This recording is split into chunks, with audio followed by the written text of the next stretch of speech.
कहानी की शुरुआत होती है मॉरिस नाम के एक चालाक चोर से, जिसे बैंक लूटने के केस में पुलिस पकड़ लेती है और उसे उम्र भर की कैद के लिए भेजा जा रहा है दुनिया की सबसे सिक्योर जेल अल्काट्राज में। अब अल्काट्राज कोई आम जेल नहीं थी। इसे समंदर के बीच बने एक छोटे से टापू पर बनाया गया था। मतलब अगर कोई कैदी जेल तोड़ भी दे तो भी वो भाग नहीं सकता, क्योंकि चारों तरफ सिर्फ पानी ही पानी था। इसलिए इस जेल को दुनिया की सबसे सुरक्षित जेल कहा जाता था। यहाँ सिर्फ दुनिया के टॉप क्रिमिनल्स को ही रखा जाता था।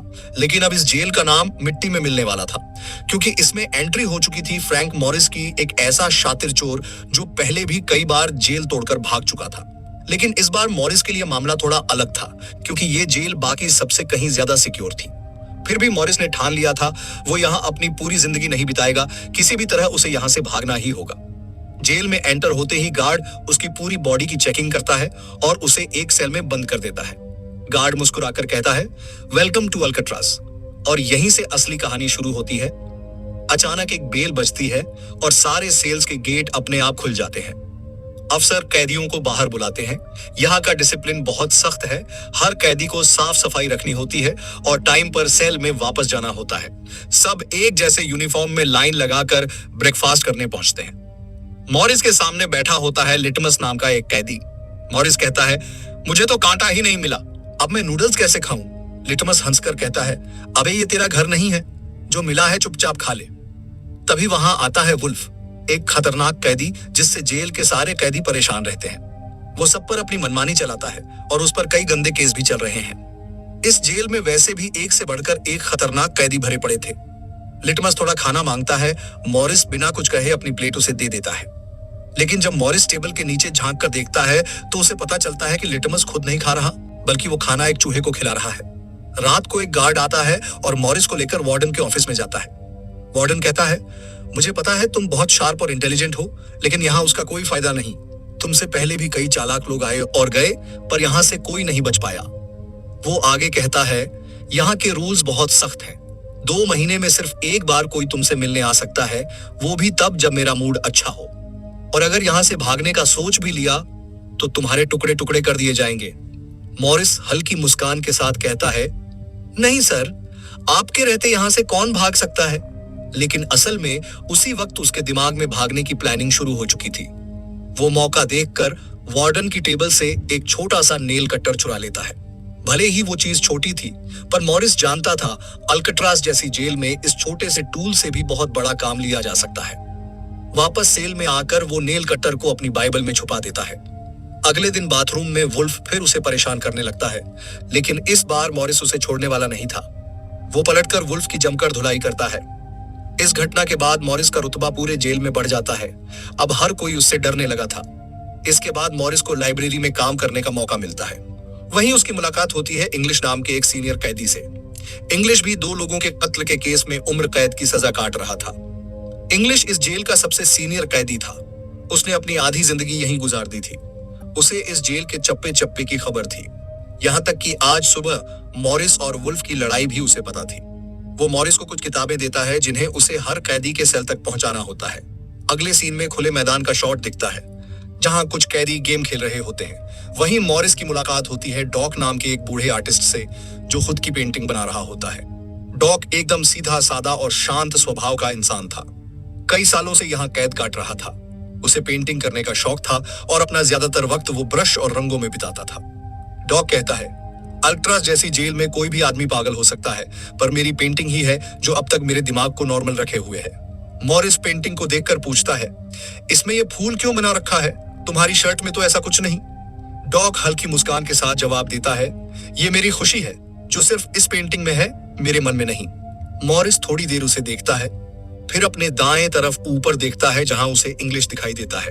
वो इंग्लिश के पास जाने की कोशिश करता है, लेकिन उसके चेले रास्ता रोक लेते हैं। तभी इंग्लिश इशारा करता है, अपना आदमी है, आने दो। मॉरिस उसके पास जाकर बैठता है और सीधे मुद्दे पर आता है, आप मेरी मदद करेंगे यहां से निकलने में? इंग्लिश हंस देता है, देखो बेटा, ये सिर्फ जेल नहीं, ये हमारी कब्र है। यहां से निकलना है तो पहले मरना पड़ेगा, फिर ही हमारी लाश यहां से बाहर जा सकती है। वो आगे कहता है, मान भी लो कि तुम इन ऊंची दीवारों पर चढ़ गए, गार्ड्स और फोर्सेस को पार कर लिया, किसी जादू से इस जेल से बाहर भी निकल गए, तो भी कहां जाओगे? क्योंकि आगे तुम्हारा रास्ता समंदर रोक लेगा। इसलिए टाइम बर्बाद मत करो, और चुपचाप सजा काट लो, कम से कम जिंदा तो रहोगे। लेकिन मॉरिस के इरादे पक्के थे। वो हर हाल में इस जेल से भागना चाहता था। उसी रात एक अफसर आता है और बताता है, कल से तुम्हें कारपेंटरी का काम मिलेगा, 1 घंटे का 50 सेंट दिहाड़ी भी मिलेगी। मॉरिस तुरंत राजी हो जाता है। उसे लगा शायद वहां कोई ऐसा औजार मिल जाए जो भागने में काम आ सके। अगले दिन मॉरिस लिटमस से पूछता है, यहां से निकलने का कोई रास्ता है क्या? लिटमस हंसते हुए कहता है, बहुत आसान है। हर सेल में एक एयर वेंट होता है, उसके जरिए छत तक पहुंच सकते हो, शायद वहां से बचने का कोई रास्ता हो। और हंसते हुए चला जाता है। तभी डॉग जल्दी से मॉरिस को खबर देता है, वुल्फ तुम्हारी तरफ आ रहा है। अगले ही पल वुल्फ चाकू लेकर मॉरिस पर टूट पड़ता है। मॉरिस झट से अपना कोट हाथ में लपेटता है और उससे भिड़ जाता है। तभी एक गार्ड बीच में आता है, लेकिन वुल्फ उस पर भी चाकू से वार कर देता है। अब मामला बेकाबू हो जाता है। वॉच टावर से गार्ड्स गोलियां चलाने लगते हैं। तभी जाकर लड़ाई रुकती है। मॉरिस को अब समझ आ जाता है कि टावर पर भी हर वक्त निगरानी होती है। वो अब जेल के हर कोने को ध्यान से नोटिस करने लगता है। गार्ड्स मॉरिस और वुल्फ दोनों को डी ब्लॉक में ले जाते हैं। वो जगह किसी नर्क से कम नहीं थी। एक ऐसी अंधेरी सेल जहां कैदियों को रात भर टॉर्चर किया जाता था। हर कैदी वहां जाने से डरता था। जाने से पहले वुल्फ मॉरिस को धमकाता है, तेरी मौत मेरे ही हाथों होगी। उस रात मॉरिस को हर तरह के टॉर्चर झेलने पड़ते हैं। 2 हफ्तों तक वो उसी अंधेरे में बंद रहता है। आखिरकार जब उसे वापस उसके सेल में लाया जाता है तो हालत बेहद खराब होती है। वहां लिटमस अपने पालतू चूहे के जरिए मॉरिस को एक छोटा सा नोट भेजता है जिसमें लिखा होता है, वेलकम बैक मॉरिस। कुछ दिनों बाद एक नया कैदी आता है, चार्ली, जिसे मॉरिस के पास वाले सेल में रखा जाता है। धीरे धीरे दोनों में दोस्ती हो जाती है। फिर मॉरिस उसे अपने बाकी दोस्तों से भी मिलवाता है। उसी समय वार्डन बिना किसी को बताए हर कैदी के सेल की चेकिंग करने निकलता है। जब वो डॉग के सेल में पहुंचता है तो वहां दीवारों पर लगी ढेर सारी पेंटिंग्स देखकर हैरान रह जाता है। हर दिन उसकी पेंटिंग्स बढ़ती ही जा रही थी। डॉग ने तो वार्डन की भी एक पेंटिंग बना रखी थी। उसे देखकर वार्डन हल्का सा मुस्कुराता है, पर किसी को नहीं पता था कि वो मुस्कान क्या छुपा रही है। अगले ही दिन वार्डन अपने गार्ड्स को ऑर्डर देता है, डॉग के सेल से सारी पेंटिंग्स बाहर फेंक दो। यह सुनकर डॉग अंदर से पूरी तरह टूट जाता है, क्योंकि उसकी जिंदगी का सहारा ही वो पेंटिंग्स थी। वो हर पेंटिंग से दिल से प्यार करता था, क्योंकि उसी में उसकी एकमात्र खुशी बसती थी, और अब वो भी छीन ली गई थी। मॉरिस उसे समझाने की कोशिश करता है, कोई बात नहीं डॉग, वो सिर्फ पेंटिंग ही तो थी, तुम चाहो तो फिर से बना सकते हो। लेकिन डॉग उस सदमे से बाहर नहीं आ पा रहा था। अगले दिन मॉरिस गार्ड से कहता है, कृपया डॉग पर नजर रखिए, वो बहुत परेशान लग रहा है, कहीं खुद को नुकसान न पहुंचा ले। गार्ड जवाब देता है, तुम अपने काम से काम रखो। उसी दिन डॉग को भी मॉरिस के साथ कारपेंटरी का काम दिया जाता है। काम करते करते डॉग चुपचाप मॉरिस की जेब में कुछ डाल देता है। फिर अचानक वो एक गार्ड को बुलाता है और कारपेंटरी के लिए मिली कुल्हाड़ी से अपनी 3 उंगलियां काट लेता है। वो चिल्लाते हुए कहता है, जिन उंगलियों से मैं अब पेंट नहीं कर सकता, उनकी मुझे कोई जरूरत नहीं। गार्ड्स दौड़कर उसे पकड़ लेते हैं और वहां से ले जाते हैं। मॉरिस देखता है कि डॉग ने उसके कोट में वो फूल रख दिया था जिससे उसने अपनी पेंटिंग बनाई थी। शायद वो कहना चाहता था, इन लोगों ने मेरी खुशी मुझसे छीन ली। मॉरिस झुककर डॉग की कटी हुई उंगलियां उठाता है, उन्हें एक डिब्बे में रखता है और गार्ड से कहता है, जाओ अपने वार्डन को दे दो, वो इसे देखकर बहुत खुश होगा। अगले दिन मॉरिस अपने सेल में बैठा होता है। अचानक उसकी नजर एक कॉकरोच पर पड़ती है जो एयर वेंट के अंदर जा रहा था। मॉरिस को समझ आ जाता है कि शायद यही बाहर जाने का रास्ता हो सकता है। इतने में इंग्लिश उसके पास आता है और बताता है, डॉग ने अपनी उंगलियां इसलिए काटी क्योंकि वार्डन ने उसे पेंटिंग करने की इजाजत छीन ली थी।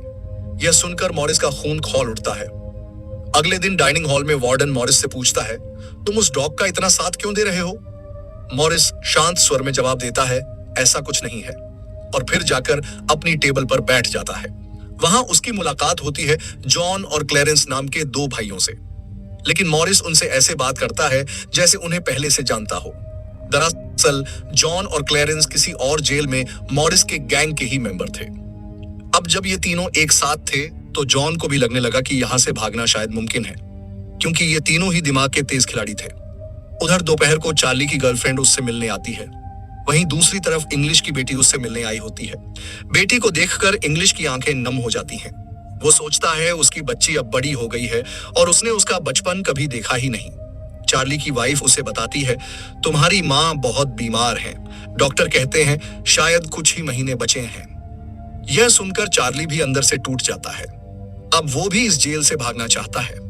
रात में वह मॉरिस से कहता है, अगर तुम यहाँ से निकलने का कोई प्लान बनाओ तो मुझे भी साथ रखना। अगले दिन मॉरिस, चार्ली, जॉन और क्लेरेंस एक मीटिंग करते हैं। मॉरिस सबको बताता है हर सेल में एक एयर वेंट है जो ऊपर छत तक खुलता है और ये पूरी जगह खारे पानी के बीच बनी है जिसकी वजह से दीवारें कमजोर हो चुकी हैं। मेरे पास एक नेल कट्टर है और मैंने खुदाई पहले से शुरू भी कर दी है। अब असली जेल ब्रेक प्लान शुरू होने वाला था। अगर मैं थो करके खोद दूं और एक छोटा सा टनल बनाकर छत पर पहुंच जाऊं तो वहां जाकर जांच करने के बाद हमें पता लग जाएगा कि असल में यहां से कैसे भागा जा सकता है। यह कहकर मॉरिस ने अपना प्लान सबके सामने रखा।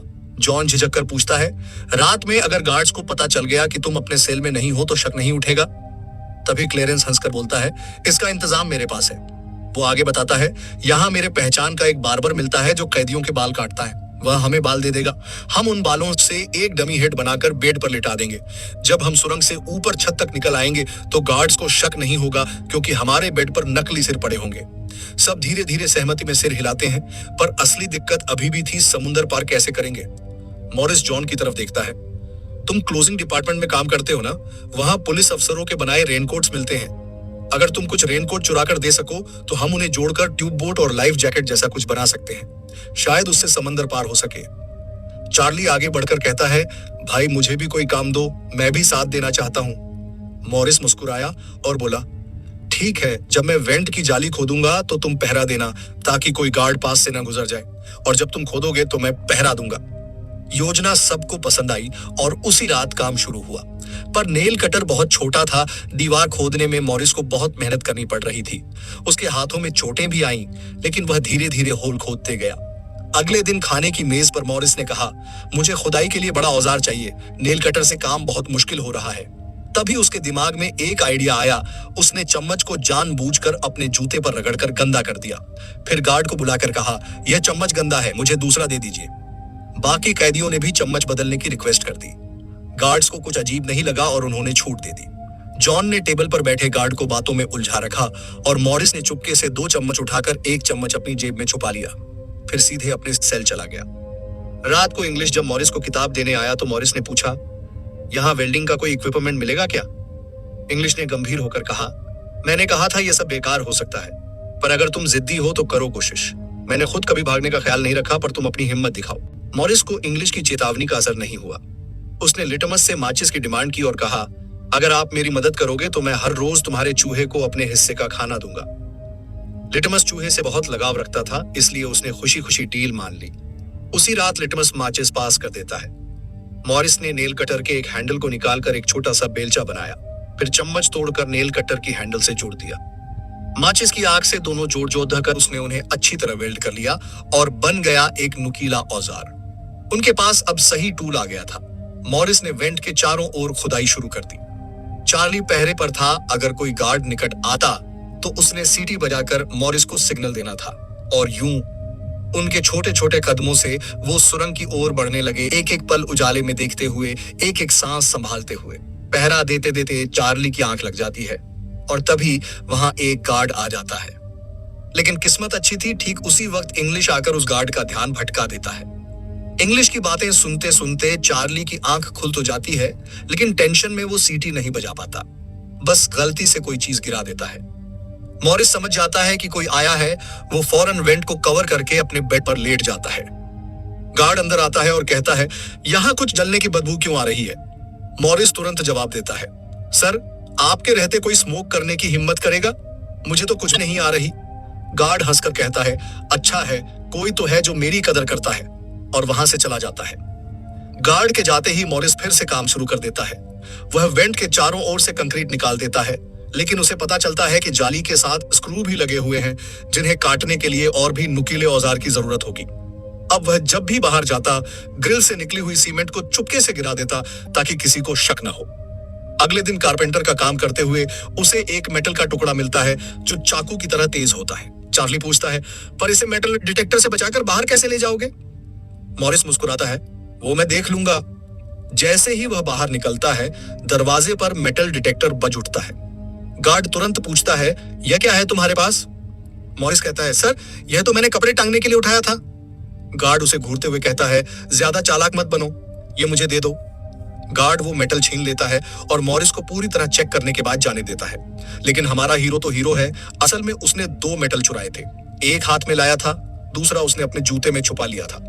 सेल में लौटकर उसी शार्प मेटल से वो ग्रिल को काट देता है। अब बारी आती है गार्ड्स को धोखा देने की, नकली सिर बनाने की।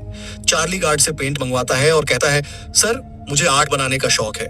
गार्ड भी इनकार नहीं करता और पेंट दे देता है। मॉरिस वेंट से निकली कंक्रीट को पीसकर पाउडर बना लेता है। जॉन नाई की दुकान से बाल इकट्ठा करता है और क्लेरेंस लाइब्रेरी से पुरानी किताबें लाता है।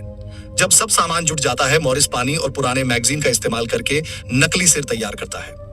उस पर पेंट और नकली बाल लगाकर वो सिर इतना रियल बना देता है कि देखकर कोई भी धोखा खा जाए। साथ ही उसने नकली कार्डबोर्ड भी बनाए ताकि दीवार में बनी सुरंग पर कोई शक न करे। एक रात मॉरिस अकेले ही ऊपर जाने का फैसला करता है। वो अपनी बनाई हुई नकली खोपड़ी को बेड पर रखता है, उसे गर्दन तक कंबल से ढक देता है और फिर कार्डबोर्ड उठाकर सुरंग से बाहर निकल जाता है। धीरे धीरे पाइप्स को पकड़कर वो ऊपर छत तक चढ़ता है। नीचे चार्ली पहरे पर होता है। छत पर पहुंचने के बाद मॉरिस देखता है वहां एक लोहे का ग्रिल है, लेकिन वो इतनी ऊंचाई पर है कि कूद कर भी नहीं पहुंच सकता। इसी बीच एक गार्ड आता है और चार्ली से पूछता है, इतनी रात तक तुम पेंट क्यों कर रहे हो और तुम्हारा दोस्त मॉरिस इतनी जल्दी सो गया? चार्ली डरते हुए कहता है, जी सर, आज मॉरिस बहुत थक गया था, कारपेंट्री में ज्यादा काम था। तभी गार्ड की लाठी नीचे गिर जाती है। उसे उठाते हुए उसकी नजर मॉरिस के बालों पर जाती है जो कुछ अजीब लग रहे थे। चार्ली का दिल जोर से धड़कने लगता है। उसे लगता है आज तो सब खत्म। गार्ड अंदर हाथ डालकर मॉरिस के बालों को टच करता है और तभी मॉरिस करवट लेते हुए बोलता है, क्या हुआ सर, मेरे बाल इतने खूबसूरत हैं क्या? गार्ड थोड़ा हंसता है और आगे बढ़ जाता है। असल में एन वक्त पर मॉरिस नीचे आकर अपने बेड पर लेट गया था। अगले दिन मॉरिस अपने साथियों को बताता है, छत पर रास्ता तो है लेकिन उस पर एक ग्रिल लगी है, वो बहुत ऊंचाई पर है, मुझे वहां पहुंचने के लिए एक और साथी की जरूरत होगी। तब जॉन कहता है, मैं तैयार हूं, मैंने अपना वेंट पूरी तरह खोद दिया है, आज रात मैं भी वहां पहुंच जाऊंगा, दोनों मिलकर ग्रिल को खोलेंगे। उसी रात मॉरिस और जॉन अपने वेंट्स के जरिए छत पर पहुंच जाते हैं। जॉन मॉरिस को ऊपर उठाता है और मॉरिस ग्रिल को पकड़ लेता है। जॉन देखता है कि वो लोहे का ग्रिल बहुत ही मजबूत है और उसे पूरी तरह वेल्ड किया गया है।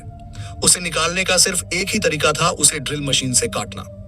अगले दिन म्यूजिक क्लास में सभी अपनी अपनी मर्जी के इंस्ट्रूमेंट बजा रहे होते हैं। तभी मॉरिस की नजर वहां रखे एक छोटे से पंखे पर पड़ती है। उसे देखकर मॉरिस के दिमाग में एक आइडिया आता है। वो सोचता है कि इस पंखे को मॉडिफाई करके ड्रिल मशीन बनाई जा सकती है। वो चार्ली से कहता है, तुम किसी तरह इस पंखे को यहां से छुपा लो। चार्ली बड़ी चालाकी से उस छोटे पंखे को अपने इंस्ट्रूमेंट बॉक्स में छुपा लेता है। बाहर निकलते वक्त गार्ड्स उसके बॉक्स को चेक भी करते हैं, लेकिन उन्हें कुछ नहीं मिलता और चार्ली आसानी से निकल जाता है। जैसे ही पंखा मॉरिस के हाथ लगता है, वो उस पर काम करना शुरू कर देता है। कई घंटों की मेहनत के बाद आखिरकार मॉरिस उस पंखे से एक छोटी ड्रिल मशीन तैयार कर लेता है। उस रात मॉरिस और चार्ली छत पर चढ़ते हैं और उस लोहे की ग्रिल को ड्रिल से काटने लगते हैं। ड्रिल की आवाज काफी तेज थी। गार्ड्स को शक होता है और वे ऊपर आने लगते हैं, लेकिन तब तक मॉरिस ग्रिल का एक रॉड काट चुका होता है और वो तुरंत ड्रिल बंद कर देता है। आवाज रुकते ही गार्ड्स सोचते हैं कि शायद कुछ और आवाज थी और वापस चले जाते हैं। अब चारों कैदियों ने अपने भागने का हर रास्ता तैयार कर लिया था। उन्होंने तय किया कि मंगलवार की रात को वे दुनिया की सबसे सिक्योर जेल अल्काट्राज से भागेंगे, एक ऐसी जेल जहां से आज तक कोई भी नहीं भाग पाया था। अगले दिन उनकी मीटिंग मूवी हॉल में होती है, जहां सब कैदी मूवी देख रहे थे। मूवी की आवाज के बीच मॉरिस जॉन और क्लेरेंस से पूछता है, क्या तुम्हारा वेंट तैयार हो गया? और उन रेनकोट्स का क्या हुआ जिनसे हमें ट्यूब्स और लाइफ जैकेट्स बनानी थी? जॉन जवाब देता है, सब तैयार है, हमारा डमी सिर भी रेडी है, बस अब निकलना बाकी है। अगली सुबह नाश्ते के दौरान मॉरिस टेबल पर डॉग के दिए हुए फूल को रख देता है। वार्डन जब उस फूल को देखता है तो गुस्से में आकर उसे मसल देता है। ये देखकर लिटमस को बहुत गुस्सा आता है, क्योंकि वो फूल डॉग का फेवरेट था और डॉग अब इस दुनिया में नहीं था। गुस्से में लिटमस वार्डन पर झपट पड़ता है और कहता है, एक तो तुमने डॉग को मार दिया और अब उसकी याद में बची एक छोटी सी निशानी भी नहीं छोड़ रहे। लेकिन तभी उसे अचानक हार्ट अटैक आ जाता है और वो नीचे गिर जाता है। मॉरिस को वार्डन पर बहुत गुस्सा आता है। वो तय करता है कि अब चाहे जो हो जाए, आज रात वो जेल से निकल कर रहेगा। रात होते ही मॉरिस इंतजार करता है कि गार्ड्स का पहरा थोड़ा ढीला पड़े ताकि वो बाकी तीनों के साथ आसानी से भाग सके। तभी उसके सेल में इंग्लिश आता है और कुछ किताबें देता है। मॉरिस मुस्कुराकर कहता है, चलो आखिरी बार तुमसे हाथ मिलाना चाहता हूँ। इंग्लिश समझ जाता है कि मॉरिस अब यहाँ से जाने वाला है। वो बिना कुछ कहे वहां से चला जाता है। लेकिन फिर जो हुआ वो मॉरिस ने कभी सोचा भी नहीं था। वार्डन अचानक उसके सेल की जांच के लिए पहुंच जाता है, जैसे किसी ने उसे पूरे प्लान की खबर दे दी हो। मॉरिस घबरा जाता है। इतने महीनों की मेहनत अब खत्म होती दिख रही थी। वार्डन गार्ड्स को आदेश देता है कि सेल के हर कोने की जांच करो। गार्ड हर जगह तलाशता है, लेकिन मॉरिस कोई साधारण कैदी नहीं था।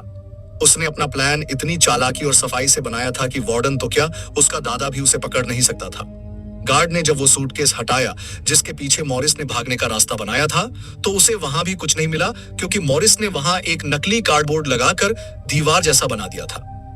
जब वहां कुछ नहीं मिलता तो वार्डन और गार्ड दोनों वहां से चले जाते हैं। लेकिन जाते जाते एक गार्ड कहता है, सर, मॉरिस और चार्ली रात भर बातें करते रहते हैं, मुझे तो दाल में कुछ काला लग रहा है। वार्डन मुस्कुराकर कहता है, ठीक है, कल तुम मॉरिस का सेल बदल दो, ताकि दोनों ना साथ रहें और ना ही बात कर पाएं। अगले दिन ब्रेकफास्ट के समय वुल्फ फिर से मॉरिस को धमकाता है और कहता है, आज रात तुम्हारी आखिरी रात होगी। मॉरिस हंसते हुए अपने साथियों से कहता है, ये गधा सही कह रहा है, आज रात वाकई मेरी आखिरी रात ही होगी।